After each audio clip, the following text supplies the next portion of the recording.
Hey everyone, Ray Macklem here from Nest Mortgage. Hope you're all having a great day out there.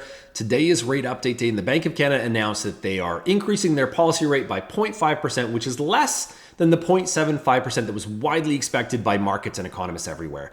And I think from today's announcement, we can gain a little bit of information, right? We know the Bank of Canada has been fixated and focused on trying to slay this inflation beast through a combination of their policy tools as well as their dialogue and their rhetoric. But the reality is they had carte blanche today to go with a 0.75% or even a 1% increase. And the markets would have said, hey, we get it. Inflation's high. Do your thing. Wouldn't have reacted much. The fact that they chose to go with a lesser increase tells us that they're becoming increasingly concerned with overshooting that policy rate and thrusting us into a worse than necessary recession. And it probably also tells us that we're nearing the end of this rate tightening cycle.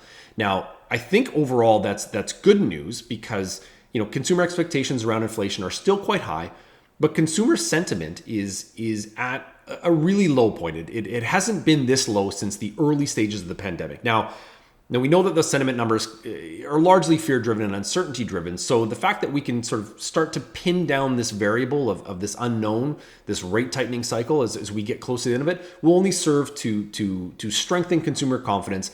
Even if it's a negative outcome like a recession, it's still better than the fear and uncertainty of the unknown. So I think overall that's a good thing. Now, by no means are we through this yet. The Bank of Canada has judged that rates will need to increase further. But I think going forward, those rate increases are going to be a little bit more thoughtful, a little bit more data-driven. They're probably going to come in smaller increments if and when they come. Now, if the prospect of the next little bit of time is uncomfortable, right? A lot of borrowers are wondering, what do we do? Do we convert to a fixed rate? Do we ride this out? There are some solutions out there. There are refinances, reamortizations, things like that to give you a little bit of latitude, short-term rates to get us from point A to point B. The good news is things are going to get better. We're nearing the end of this tightening cycle. The medium or to bad news is it's going to take some time before we get there. So if this is an uncomfortable time for you, feel free to reach out. We're happy to help and consult and offer up some solutions on what might be the right approach for you on how we get to the other side of this. So look forward to chatting with you. Hope all is well out there. Cheers.